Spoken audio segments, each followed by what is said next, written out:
All right, guys, I am so excited about this next segment in the studio, in the lab, the digital media lab. That's what we call this. We have Kelvin Co. He is the creative media pastor for the Oaks Fellowship in Red Oak, Texas, and a friend. I don't know if he would consider me a friend, but he's a great producer. I would put him in my top 3 or 2, maybe even the top house of worship producer that there is. We have worked together on a couple other productions.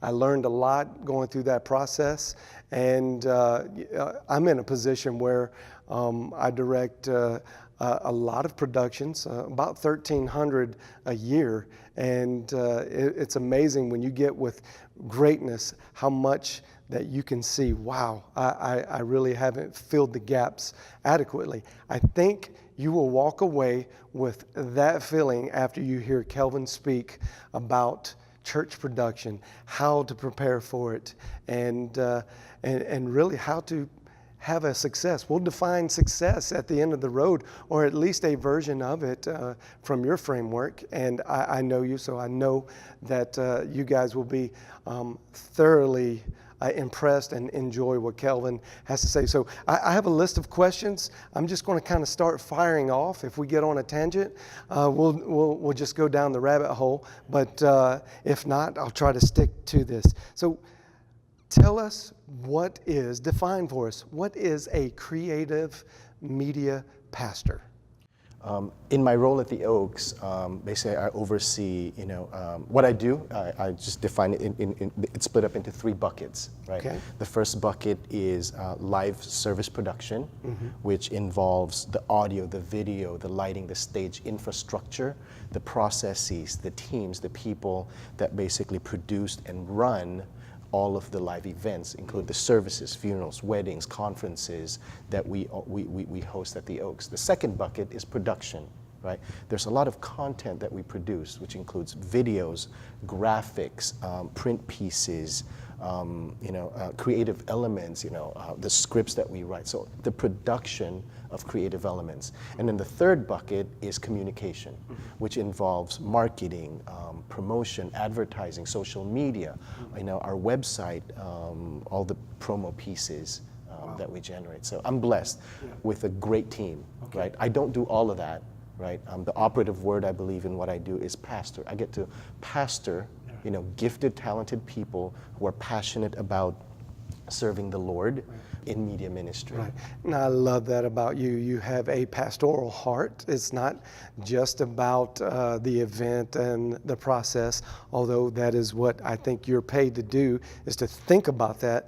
But you have a pastoral means about how you coach, how you mentor, and how you get to the end of the road, per se, on an event.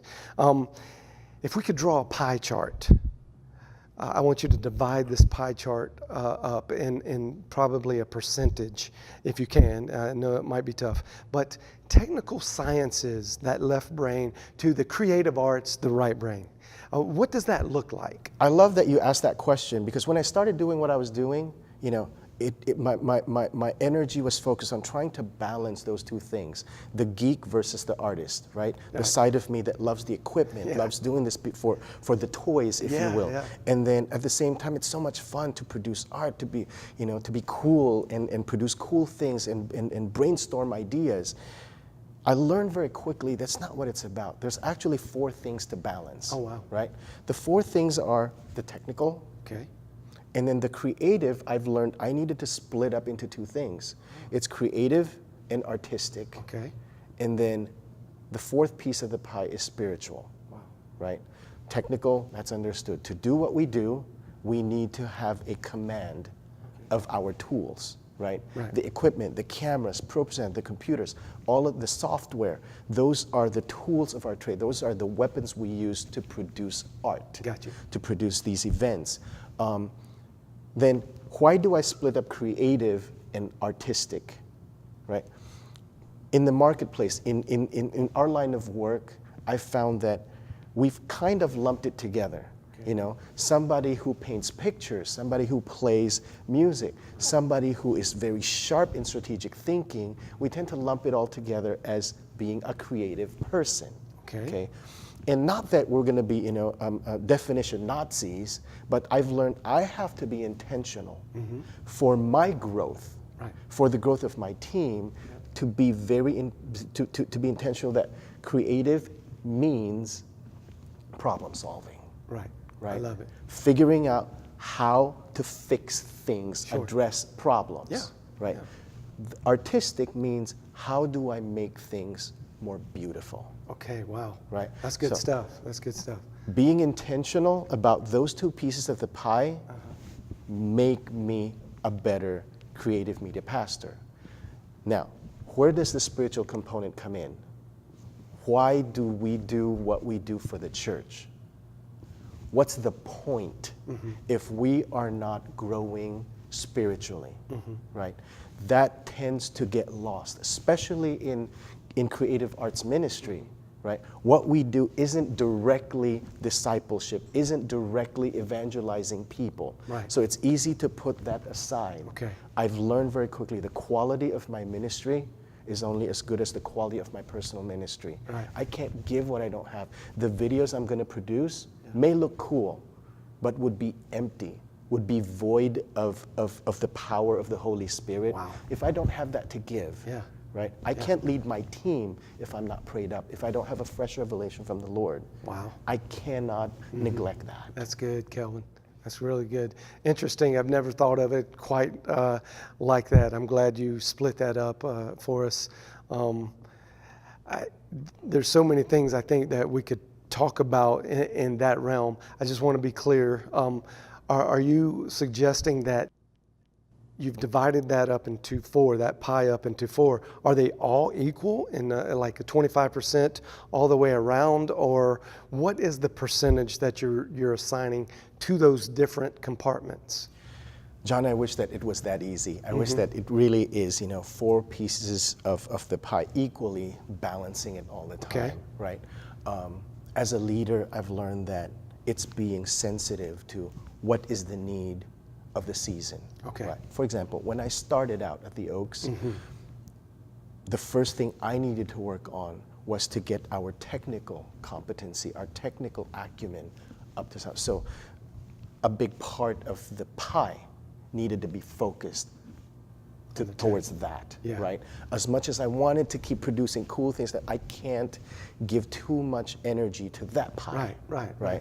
Because I understand, and I'm sure you do too, that this technical foundation serves as the platform for the art to happen well, right? So there was a season where I needed to devote to that. Now that that's good, right now, what I'm building is a creative culture, where our department is easy for people in the church who are artistically good writers, good thinkers, have creative talents, for them to be able to have an easy on-ramp and speak into the process and be involved. So now that's become a bigger part of the pie. But I've learned that I need to always maintain at least 40 to 50% of the pie to the spiritual leadership component of it. And therefore that pastoral heart that I was talking about, you can express. And I know you, so I know a lot of the guys that are under your leadership and work around you and with you, and they would consider you to be a pastor more so than the tech guru. Not that you're not, it's just the way you've developed your culture.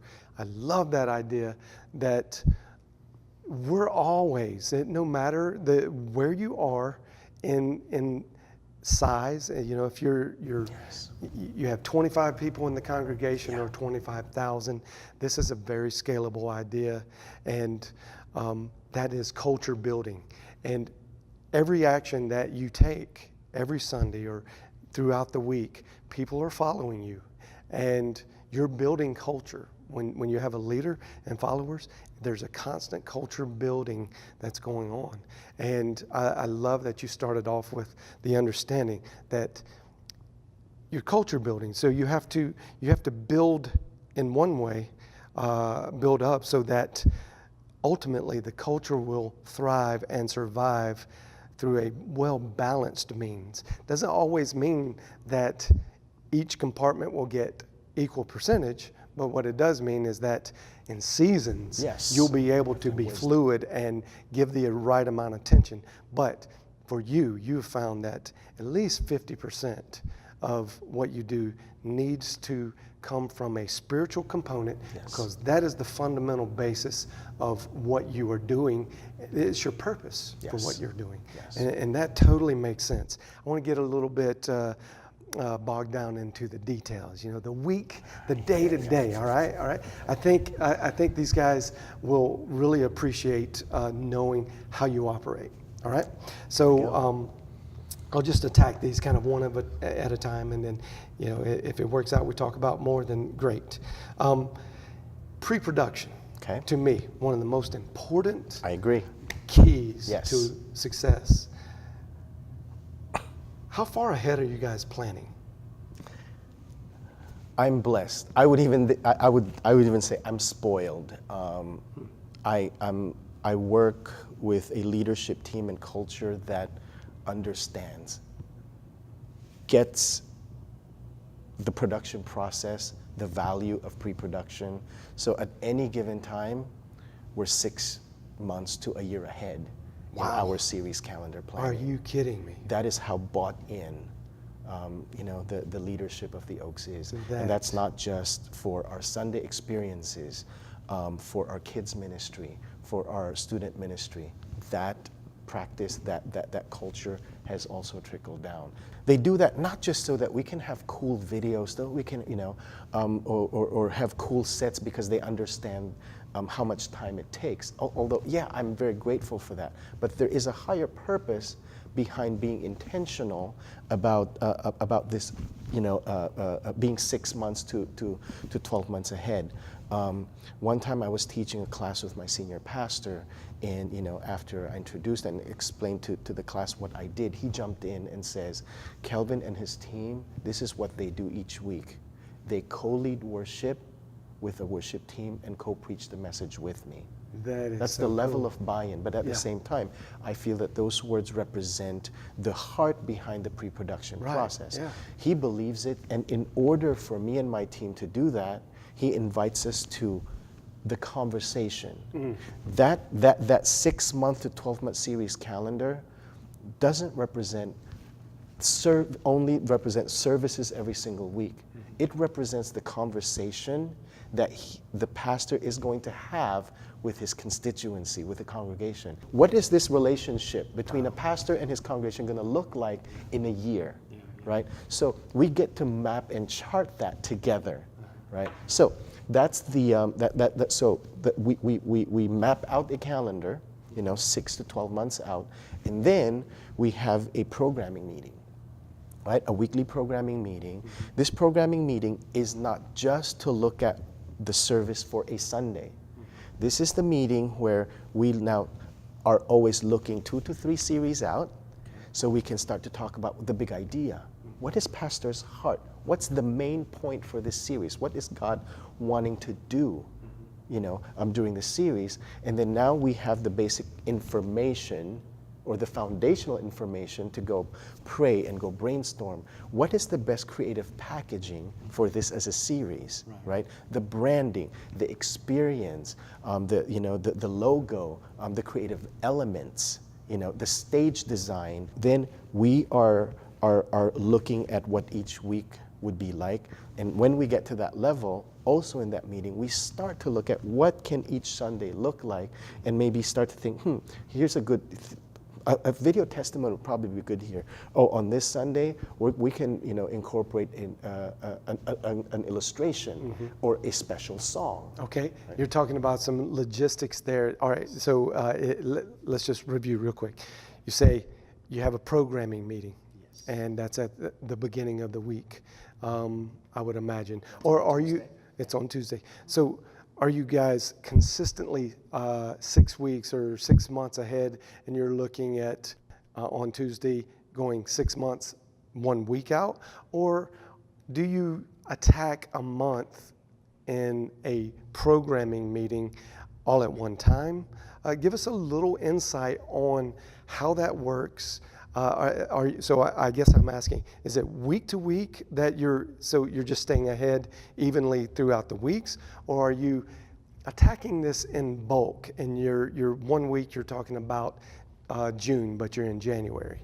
And then inside of that, as the creative brain in there, but you also know that what's got to happen technically when they begin to describe what they want. How far is too far? Do you tell your pastors no? Do you tell them, how does that conversation happen when you feel like it's just going too far and it's going to exceed your labor, it's too labor intensive, or it's going to exceed your budget? Talk to us about how that process works. Oh, love that. So that was a lot. So I'm going to do it Jim Carrey style. Yeah. All right. Let's start with, what does that meeting look like? Okay. Right. So this weekly meeting, let me just go. The template for an agenda. By the way, Pastor has trusted me to drive that meeting. I'm the agenda setter. Oh, wow. For that meeting, Cool. right? So the first part of the meeting typically is reviewing the past Sunday, especially if we did something for the first time, right?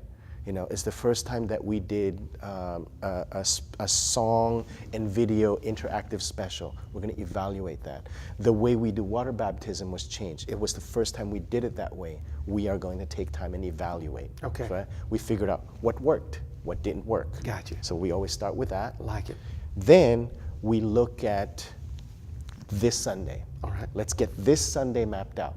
I'm going to come back to that. Okay. Then the next part is we now look at at least the next 3 or 4 weeks. 2, 3 weeks, 4 weeks out. We're going to hit high-level items. Decisions are being made. The key for the 2 to 3 weeks out is decisions are being made. High-level decisions. Are we good on this video? Are we good on this graphic? Are we good on this illustration? Why?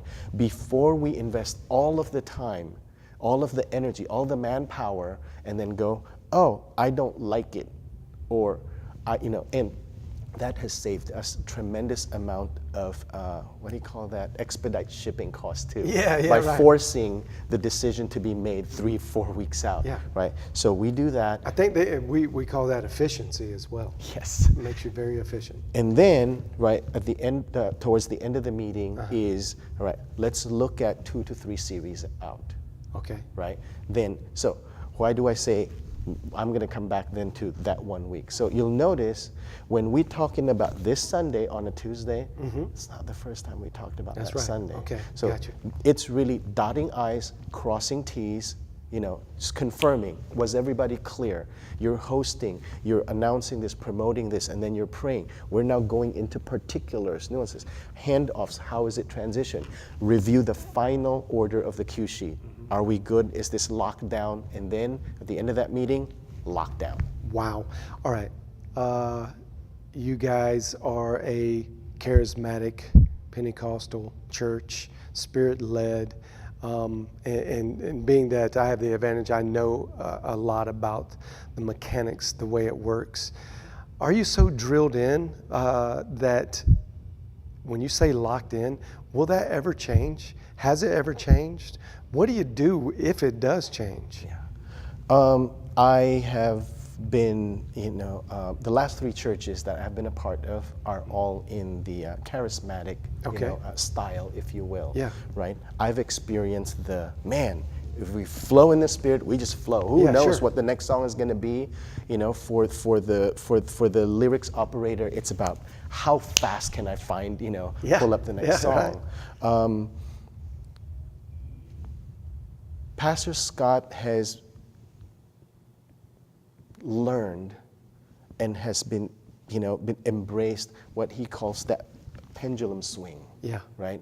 There is that pendulum swing of being too extreme on the seeker friendly, on the being very structured. Okay. And then the being very charismatic, where it's Anything kind of goes. sloppy, Yep. if you will. Yep. What we know is God is not chaotic.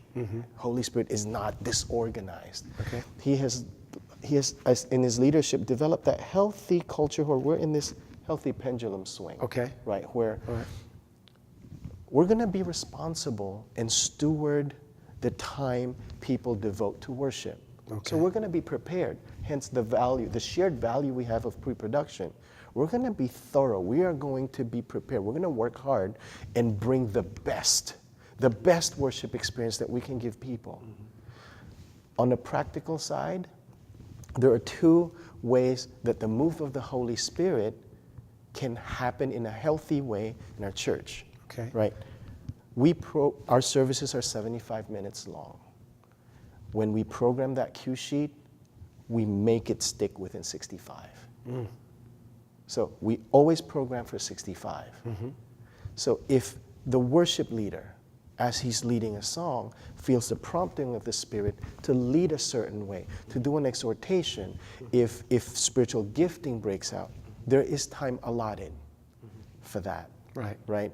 And then the second benefit that I have found over that is the sloppy way, the team goes into a frenzy. Right. Oh my gosh, who knows what's going to happen next? And, right. and sometimes it even becomes a running joke. Mm-hmm. The level of preparedness I've found has actually prepared us, equip us better to flow with the Holy Spirit. Okay. Pre-production excellence isn't just about knowing the cues. Okay. It's about knowing the heart and the purpose and the trajectory Right. of where we're going. Wow. Pre-production includes spiritual leadership. We're not just memorizing the cues and knowing our parts. We are praying together for what God is doing, right, in the service. So when that change happens, it's not, oh my gosh, I don't know what to do. I know what the next cue is. Right. As I'm flowing, I know we're probably going to come back to that, or we're going to skip Q3, and we might jump into Q4. And it's not this, oh, it's so crazy. And all I can say from experience is it has been absolutely wonderful. Right. It's been absolutely wonderful. Wow. So the communication of that in real time when you're in that moment, is that something you do as the creative pastor? Are you overseeing that direction, the audibles per se, or is that left into a technical director's hand that is with you? Every service has a producer. Okay. Right. I used to produce all the services. Okay. Right. I've trained up, guys, so I don't produce anyway. The role of the producer is the one that makes those calls. Okay, good. Right. So part of the training for the producer isn't just to go cue this, roll that. Right. The producer is always 2 to 3 to 4 cues ahead. Yeah. Good. Prepping, thinking ahead. So. When a change happens, sure. Okay, what is the key role of that producer? Right, we're flowing, so you're doing two things as the captain of the ship. You're responding to what's happening now. Yep. All right, pastor just went this. Hey, somebody just, shared a prophetic word, or the worship team, felt compelled to continue the song. All right, you're helping the lyric operator to stay on top of it, and all of that. But while the team is flowing in that, somebody needs to go, okay, at any given moment, we're going to come out of that and get back on track. So the producer is always ready, right? Yeah. Let's say there are 4 camera guys. All right, 2 of you flow with the worship team right now. 2 of you, all right, what is coming up? Right. What's coming up supposedly in the cue sheet is, I don't know, offering time, let's say. Right. All right, one of the cameras need to be on standby. Right. The producer is always ahead. Yeah, right? Yeah, that's good. So it sounds like you are building contingencies within, but your plan is to stick to the plan, but it's not going to get derailed because from the stage perspective, things get shaken up a little bit. Yes. And I think that is so important. That reinforces confidence in the team absolutely. To flow with the Spirit. Yeah, absolutely. But also, it doesn't seem like, and you mentioned it earlier, things are getting chaotic. When everything's planned for, and I find this in in some scenarios, some churches, some situations, that they do a good job planning for the obvious, but missing some of the contingency details. And I think that's very important. I'm glad you talked about that, because we need to be able to plan for it all. You know, what could happen? Do I have a plan for what could happen? So that was good. Thanks for really diving into that. By the way, I just realized I did not okay. answer one of your questions from Okay. earlier. All right, good. Like, how do I respond to an idea or a request of a pastor, you know, who Yeah. may be a little bit out there? Right. Basically, how do I say no? Okay. Right. That's what I asked. Yeah. I don't say no. Oh, wow. Yeah, I've trained myself to not say no. Okay, so right? what's the method? My job is to support the pastor. Sure. Right? My job's to support the pastor.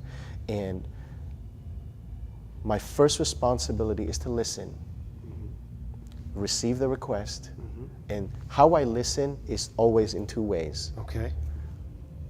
What's the practical side of what he's asking? For example, I want a video, and I want this video to do this. Okay. And then I listen. The second thing I listen for, which is the more important part, is why. All right. What is he trying to accomplish? What's the motivation behind that idea or that request? I don't say no.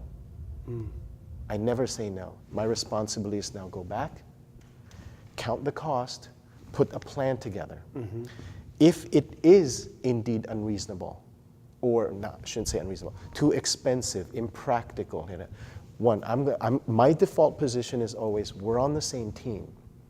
He's not going, Right. how am I going to mess with the media team this week? Yeah. That's not happening behind the scenes, unless, you know, I just Right. don't know about that secret society. Right. But that's not happening. Right. We're on the same team. I'd never say no. I do two things.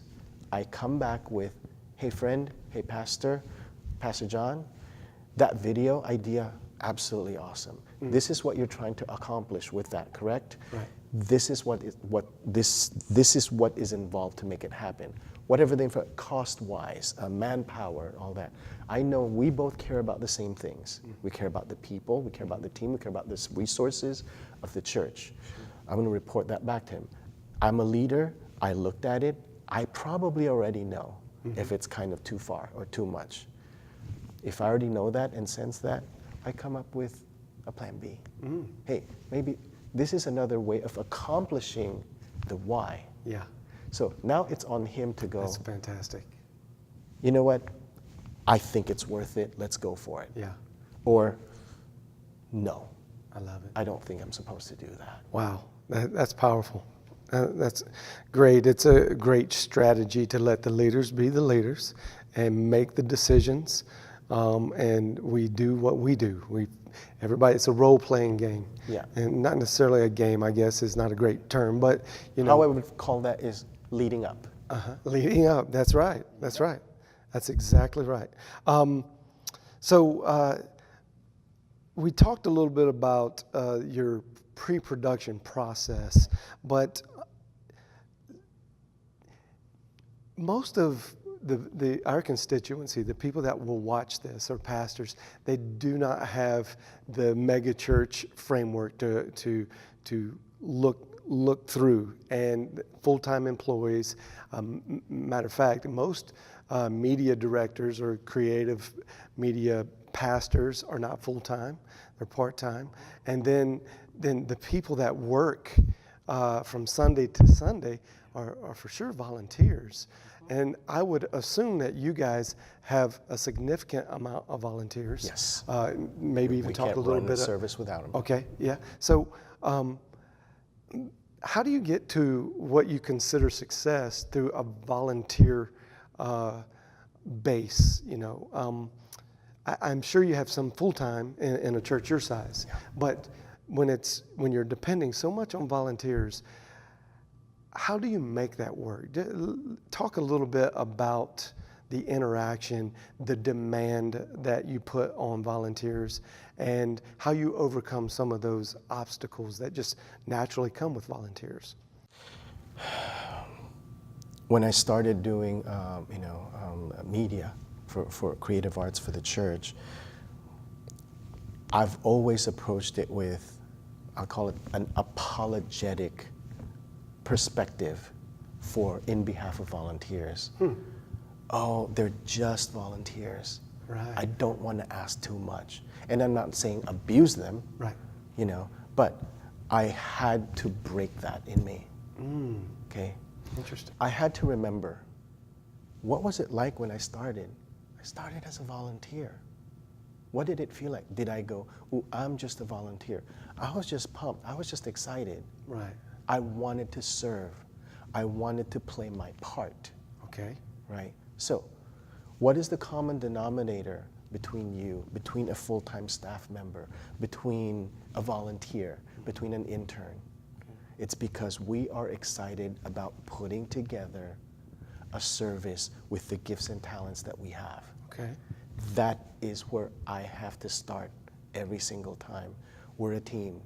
We're not, you're a staff member, you're a volunteer. Okay. We're a team with a common motivation Right. and with a common goal. All right. Okay? And I am going to treat you, a staff member and a volunteer, with the same expectations and standards. I'm not saying without, it's like, hey, you come with more skills, of course, I expect more of you. You come with less experience, or this is your role, but expectations are clear. I've needed to change. I'm not going to treat you less in my mindset. Yeah. I'm not going to start off with the apology. Oh, you're a volunteer, you're probably not going to do as well. I'm not supposed to expect as much of you. Okay. We have an intensive rehearsal schedule, okay? The hardest thing I needed to do was to go for it and commit to it. Okay. Now it's become culture. I am telling you, this is not about church size. This is not about how much equipment we have. This is about, do you care? Church size doesn't matter. We are representing the most powerful story on the planet. And I'm assuming we all want to present that message, that story, that experience the best way that we can. And I've learned in 20 some odd years of doing this, it's not about the best equipment that is going to give the best experience. Yeah, it's fantastic. about rehearsal. Yeah. Are we prepared to bring the best that we have? Right. Volunteer or staff.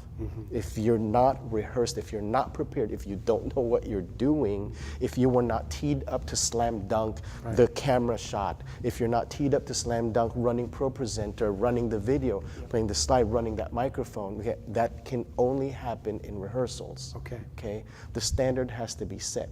I'm not saying crack the whip and be a sergeant. No, but you lead with the heart of excellence. It was hard to get started. Everybody's like, oh, they're volunteers. We're going to ask them, can we give it a try? Yeah. When they tasted the win, Yeah. we were a solid team. Oh my gosh, I actually was prepared. I knew what I was doing. I did a great job. Yeah. It's become culture. Yeah. And now we don't settle for anything less. Oh, that's so good. I love that story. That's fantastic. I'm a big proponent myself of no excuses because of the equipment. Equipment is equipment. And I sit on this side of the fence now after an extensive, 25, 30 years of doing this kind of stuff. And I have great equipment, the best in the world. And we're blessed now, and we're able to teach.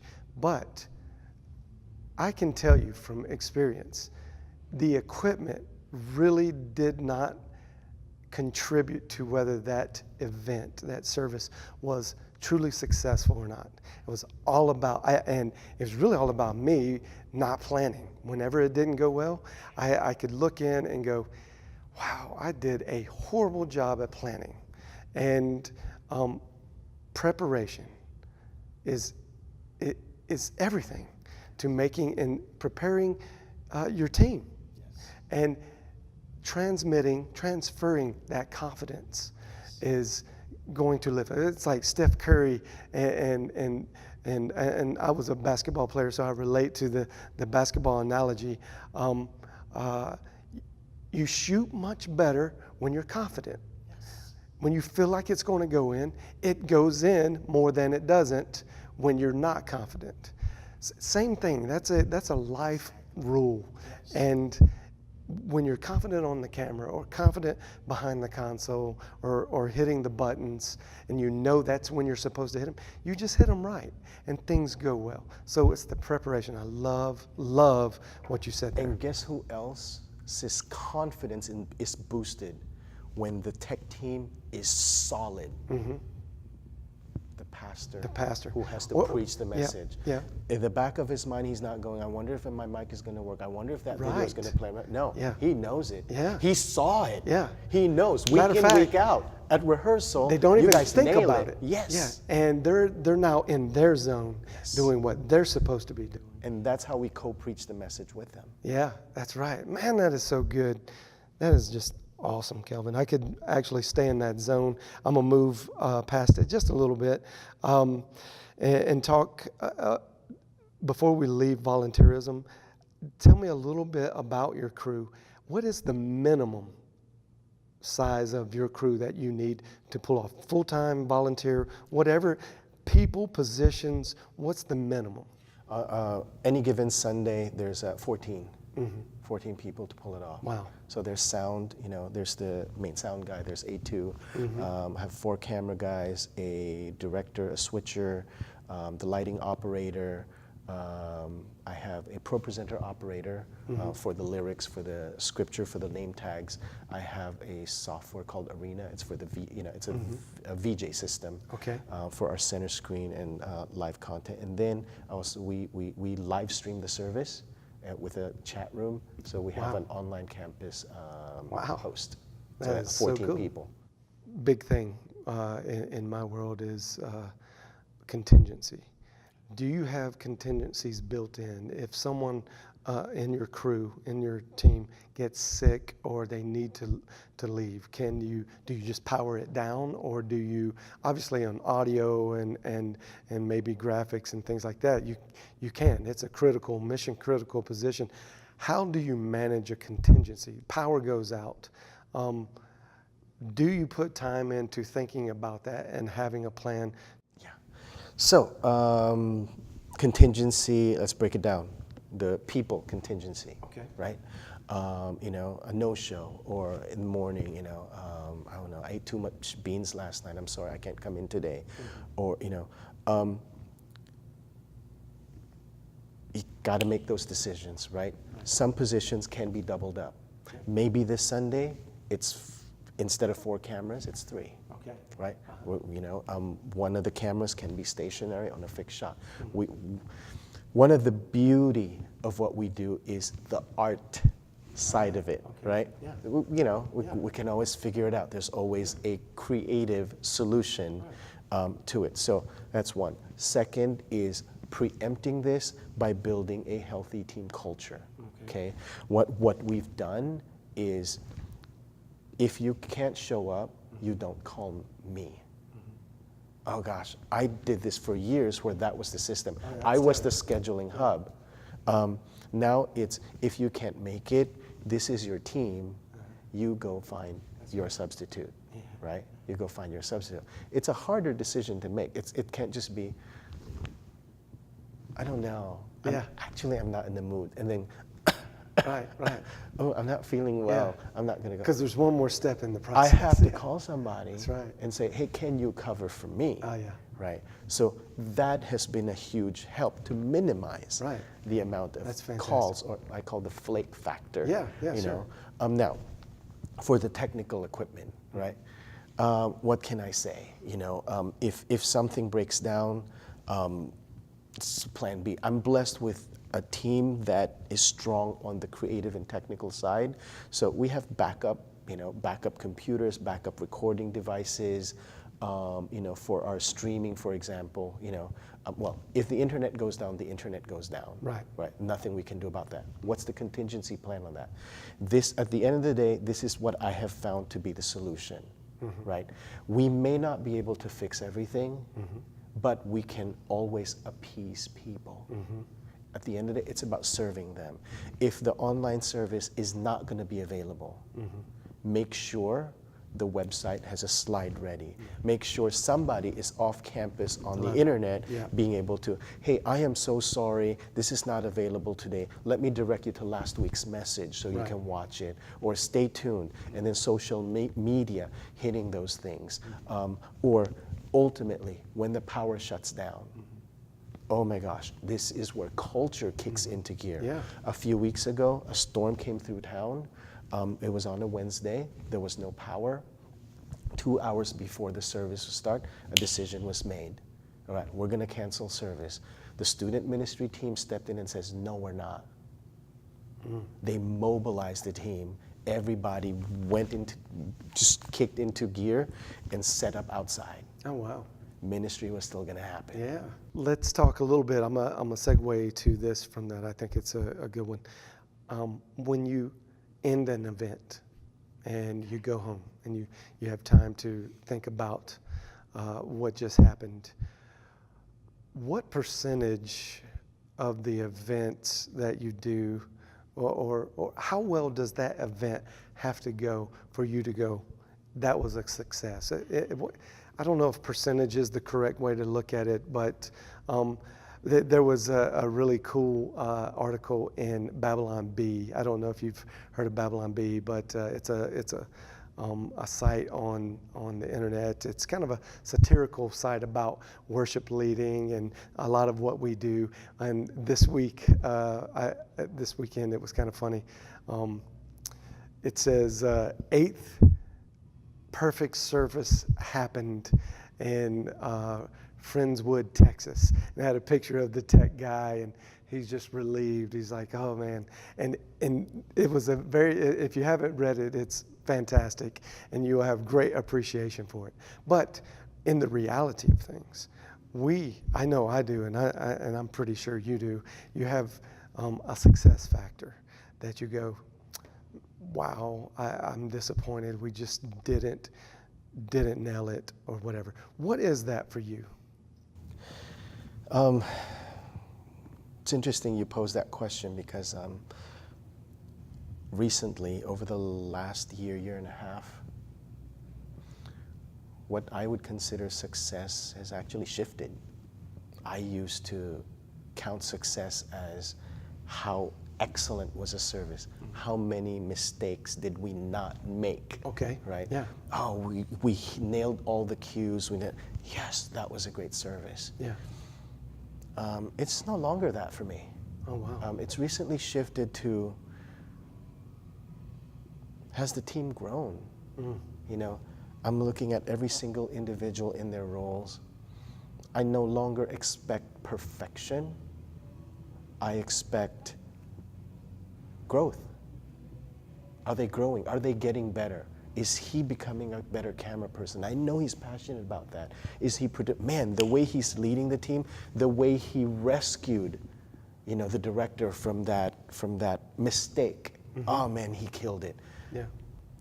The team is growing in relationship. They're praying for each other. They know about each other, what's going on, within their walks with the Lord. That's kind of become, today was a good Sunday. Yeah. The team grew. The team's tighter. They're better. They're taking deeper ownership of this ministry. That's a really powerful message right there. I think it gets to the heart of what we do and why we do it. And really all in the purpose-driven ministry that applies to a lot of different roles. A lot of people don't understand or know this about you. Okay. You're a genius. Oh gosh, thank you. No, Thank you're you. a genius. Thank you very much. You speak 4 languages. How does that help you in dealing with mass communication, the way you think, but to really during the production, how is that an advantage to you? Oh boy, it's actually not. What? It's actually not. You know, when I'm on comp, so we're talking like this, Okay, right? yeah. You're posing a question. I have the opportunity to process, All right. and then I can formulate my response. When you're producing a service and you're on comm, things are happening really fast. I have no control over the language that a thought is going to be first formed in. Okay. From language to language, from Chinese to Filipino to English, the syntax, the grammar structure is different, right? So, well, obviously in this context, the words that come out need to be in English. And then sometimes, you know, the grammar structure comes out wrong, and then I'm like, ah, and then I start to trip over myself. And by the time I fix the sentence, the situation's already passed. Wow. You know, the service has moved on, and sometimes I have caused confusion because of that. Wow. So, you know, well, I actually am not the best producer on our team. That's why lately I don't produce. I've taught them, I've trained them, and they don't want me to produce. Now, I can run rehearsals well because I can, right, let me say that again. But in a live service, that is very those languages do not help me at all. Well, I would have never guessed that would have been the answer to that question. We thought we were being clever, you know, in our research, trying to find out things about you. And wow, that's very interesting. Another thing we found out about Kelvin Co. Oh gosh. You don't like confrontation. So I have a confrontational question. How do you deal with confrontation? In our business, I know I run into a lot of confrontation, and because of stresses, production failures, or in the arts industry, you know, people get two ideas of what they think a thing should be, and then you got to land somewhere. So there's always confrontation. Some of it, not all of it's bad, but if you don't like it, how do you deal with it? Yeah, I don't like confrontation so much. With that question, I had to take a drink of water. You're right. I own up to that. I don't like confrontation. You know, there was a season in life where I would avoid it, but I know because of how I feel about it, I've had to work harder, right, to learn how to manage that. And this is basically what I've learned, right? Two things. One, on the personal side of it, when it's me needing to confront, I've learned that it's not about working up the courage to confront.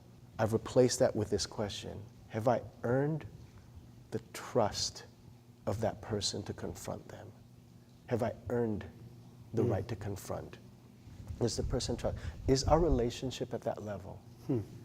It's not about me being right. It's about, am I the right person? Okay. Are we there in our relationship for me to confront somebody? And it's not just about, oh, can I confront? No. At what level is our relationship for me to know what level and types of things can I confront you about? On the person level, what I've learned is I have to earn the right to confront. I have to earn the trust of the person. Now, as a leader, right, what I've learned about that, because, you know, you're leading teams and people, you know, have strong, you know, you have strong opinions and, you know, confrontation. As a leader, what I've learned about confrontation is it is healthy as long as it's not personal. Okay. If what two people are in conflict about, are wrestling with, is because they're trying to fix a problem, if it's issue focused, if it's topical, the best ideas can come out of that. I only jump in if it's personal. If it's a personal attack on each other, then that's a problem. Yeah. So, wow, that's kind of neat, man. I guess the stereotypical leader is tagged with not shying away from confrontation, but you are definitely proof positive that you don't have to enjoy confrontation to be a fantastic leader. I hate it. And well, I get it. I kind of love it. So we're opposite in that See? way.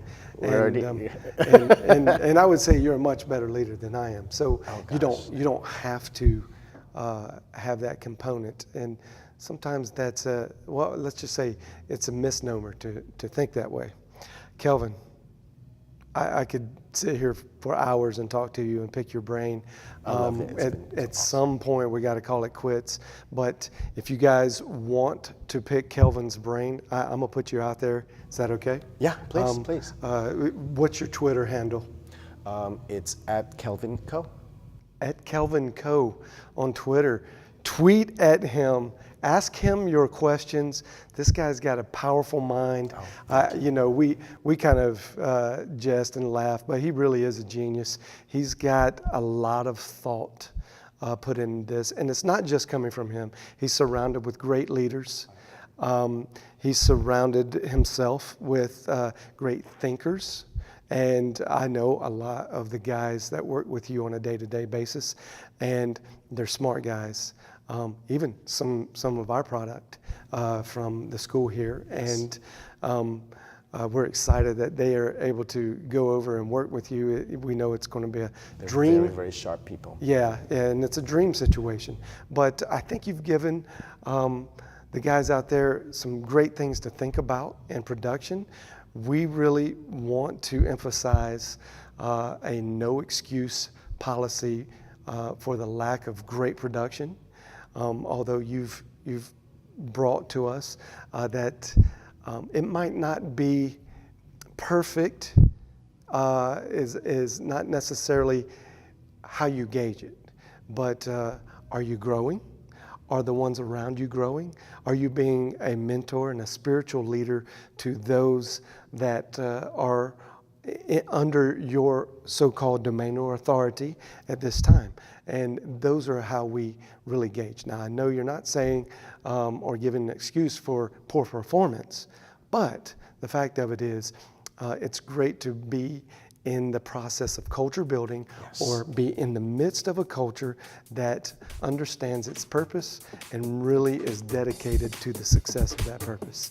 So, Kelvin Co, thank you so much, man. Thank you. Appreciate Thank you you for coming the by to the opportunity. lab.